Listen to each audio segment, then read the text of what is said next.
Hello mga manay! Isang mapagpalang araw sa ating lahat. Kamusta kayo dyan? Sana ay nasa mabuti kayong kalagayan. So ngayon ay Sunday. So happy Sunday sa ating lahat. So thank you so much sa mga blessings na dumating sa ating buhay. Ipagpasalamat po natin yan lahat mga manay kung ano yung mga pangyayari. Ipagpasalamat natin lahat sa Panginoong Diyos. So thank you so much pala kay Ma'am MD from US sa mga blessing na binigay mo sa akin, sa mga share na blessing at saka sa mga payo at sa mga concern sa aking pamilya. So, thank you so much, ma'am.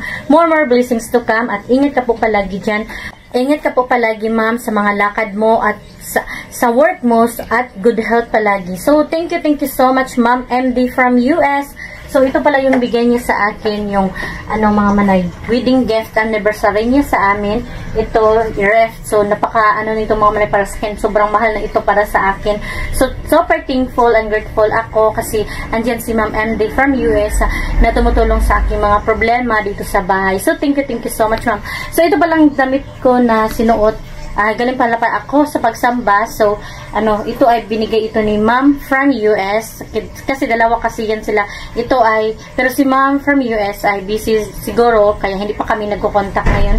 So, lang mga manay, nag-chat lang kami minsan, pero noong mga nakaraan lang na siya sa akin na bumalik ako sa pag-YouTube. So, thankful siya kasi bumalik ako. So, yun lang. At saka, ito pala ay, binigay niya to sa akin. So, thank you so much, Ma'am from US. Binigay mo na damit sa akin. So, ito ay binigay to sa amin ni Ma'am MD from US. At ito pala ba, mga manay, at ito din ay sa kasal namin.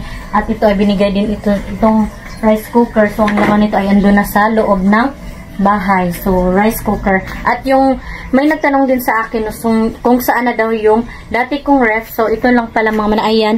Ito ay, na to mga manay, may sira na kasi itong ref namin. Madali nang ito siyang mag-ice. Pati dito sa baba, madaling mag-ice.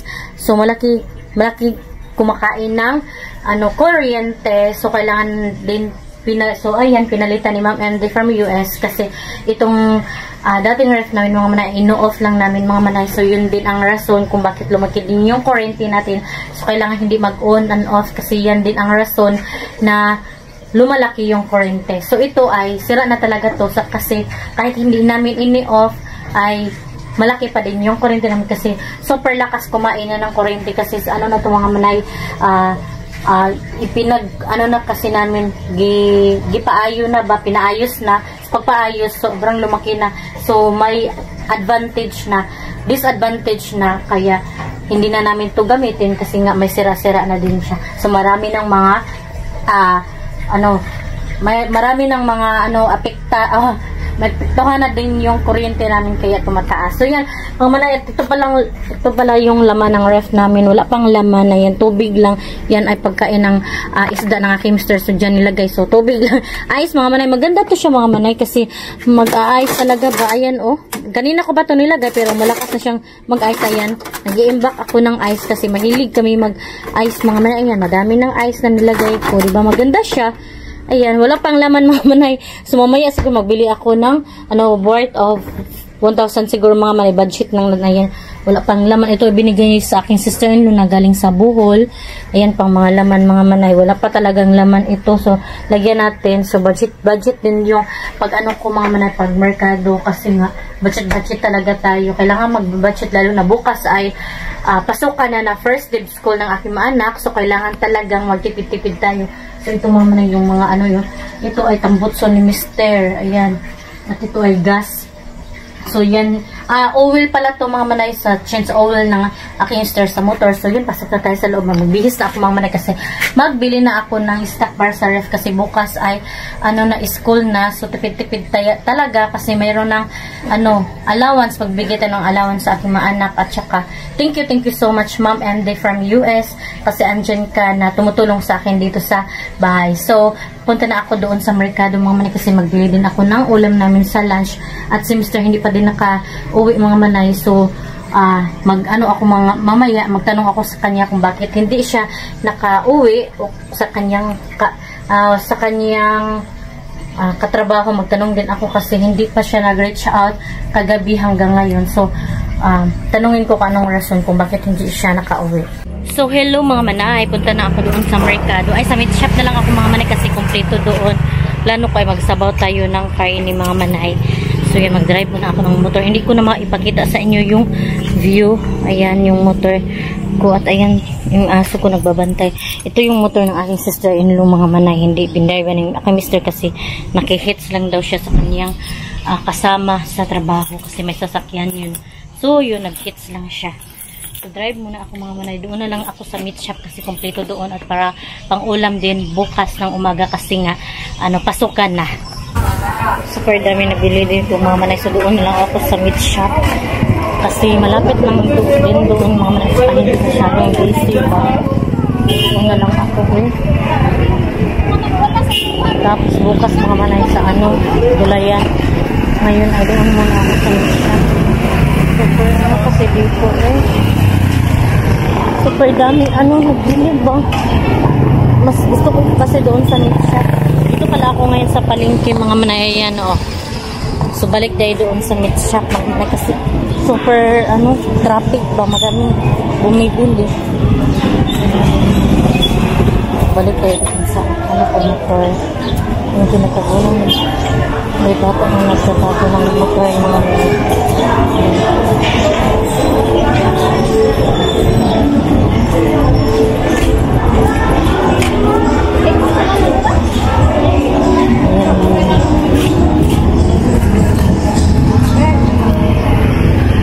Yung motor ko hindi tinabungan, bahala siya. May pilang pichay kanera isa basta mantis level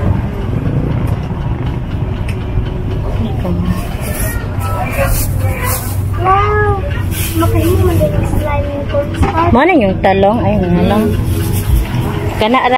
So dito na lang bibili mga manay kasi hindi siya traffic.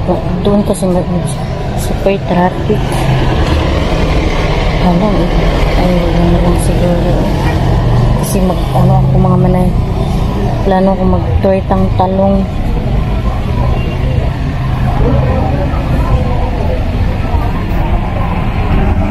Palitara! So dito na ako sa meat shop mga manay. Dito lang ako mga manay kasi dito sa traffic pa.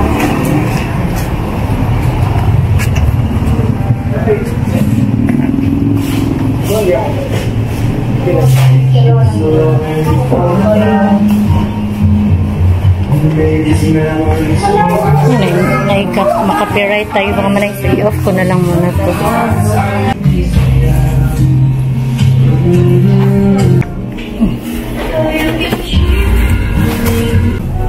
May ara dahil very ay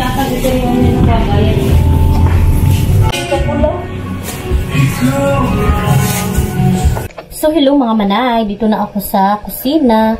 So ipapakita ko sa inyo yung mga binili ko. So ilagay ko pala dyan, hindi mo pala maklaro yung mga binili ko So ito, bili ako ng kitchay mga manay kasi sabi ko sa inyo kanina na magsabaw tayo at saka kamatis, itong mga manay.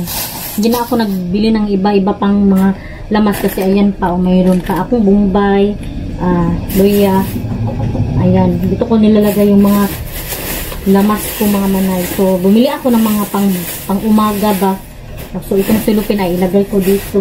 Magagamit pa ito mga manay. Mag-save tayo ng mga silupin para paglalagyan ng basura, ganun. Saka bumili ako ng star. Ayan, so ilagay ko to sa ref. So itong kain ni mga manay ito ay hati-hatiin ko. So 5 piraso lang siguro yung lutuin ko mga manay kasi kami lang 3 dito kasi hindi pa umuwi si Mr. At ayan, 12 kabuok na itlog. So ito lang mga manay. Diba sabi ko sa inyo 1,000 yung budget ko. So pero yung nabili ko mga manay ay worth of 519 lang siya. So mayroon pang 400. Pero hindi lagi talaga lahat yung merkado yung nabili ko kasi lang yung mga binili ko pang umaga na ulam ba. Kasi kapag tanghali mga manay ay mga fresh talaga yung gusto ko gulay-gulay. So bibili muna ako doon sa maliit na merkado doon sa Carlo. So ito yung binili ko mga manay ito. Pang umaga hotdog. Ito ay tocino hotdog, 2 hotdog at saka ham, ayan, at star. Pang umaga itong mga manay.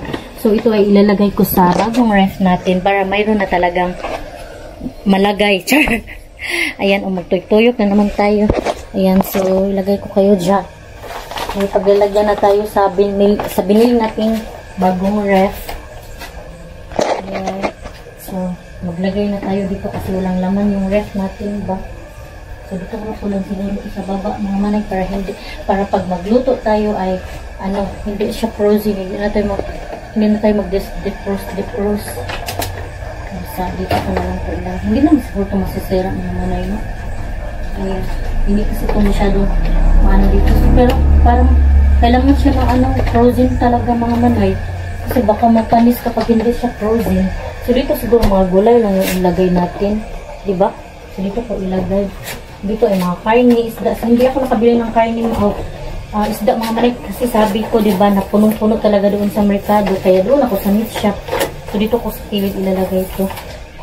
Ayan. So, gusto ko ito na ref mga manay. Kasi, siya ba? Makakumpid talaga yung paglalagyan ko na kailangan ilagay char. At itong itlog mga manayan, bumili ako ng itlog kasi nga sabi ko sa inyo na mag-tortang talong tayo. Mag-tortang talong ako. So ayan, may nilalagay na tayo na pagkain dito. Stock ba? Diba?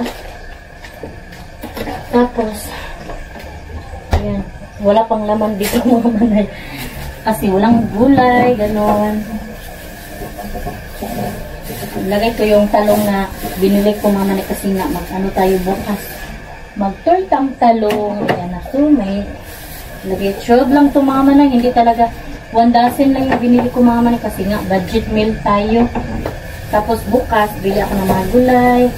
Para kasi alam niyo mga manay, gusto kasi ni Ma'am MD from US nga yung laman ng ref ko ay yung ref ko ay may laman ba, pero budget lang talaga yung natin pera sa ref. So tama lang talaga yung malagay dito, diba? Kasi hindi naman tayo madaming pera na punong-puno talaga yung ref natin.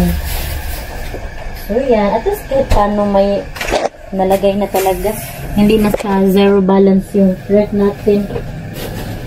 Itong karne, ilagay ko to sa ibabaw. Kasi nga, mga manay. Itong mga manay ay dito ako magsabaw. So, budget talaga. Ayun mga manay, o karne. So, bago natin ito, ayan mga manay. 5 piraso lang yung ko nito para budget. Tsaka malaki naman yung iba ito. Ito mga nalasa. Dalawa. Kasi yung anak ko mga manay hindi masyadong mahilig sa mataba ba. Parang mataba ito lahat. May mga mataba. 3. Ito, putulin ko to. Putulin. Tagtarin ko ba? Kasi makapal yung taba niya. Hindi kasi masyadong gusto ni Piana yung mataba mga manay. 4. Hindi siya mahilig ng mataba. Yung hilig lang niya yung laman ng karne. Ayan, 5 piraso lang mga manay. Budget meal lang talaga. Lagyan pa natin konti. 6. Kasi baka may dadating yung tita ko, baka pupunta siya dito. So ayan, 6 na piraso lang. At itong mga natira ay ipasok ko dito mga manay. Paglagyan ko dito. Hanap pa ako ng taklog nito mga manay. Takip ba? Ayan. So ito ay masarap ito ihumba. Kaya iprito mga manay. So mangita muna ako ng takip. So yan mga manay. Yung takip natin. So at saka itong talong. Bumili kasi din ako ng talong. Nakita nyo naman sa aking vlog. Ayan, 3 talong mga manay. Ako bukas. Mag-tortang talong sa umaga. Mahilig kasi mahilig talaga ako maggulay-gulay mga manay. Gulay, tapos prito kasi para prito, madali ang luto lang yung kasing prito mga manay eh. So, dyan. Ilagay ko to sa babaw. Dito sa ilalim.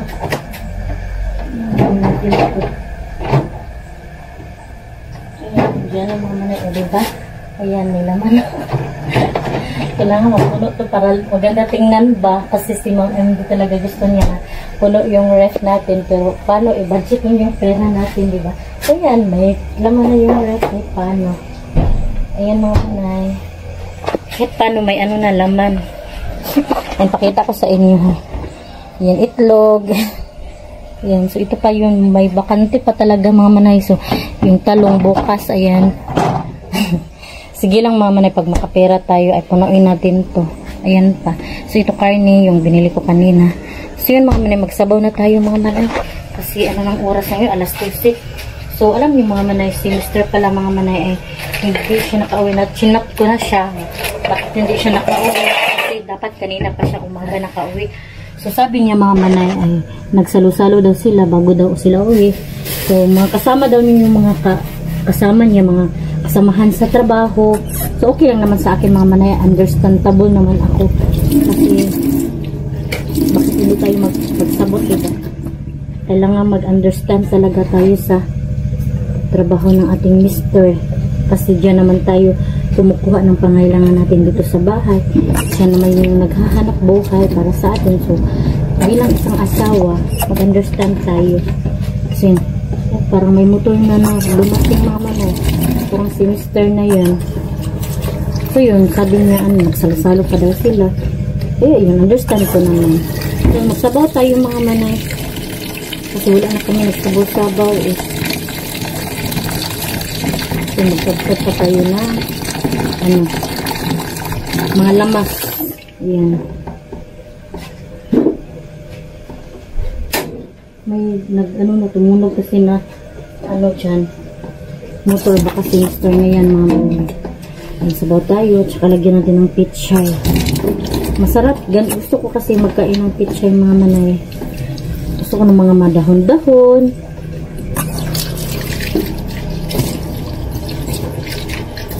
Magtagtag tayo ng mga lamas.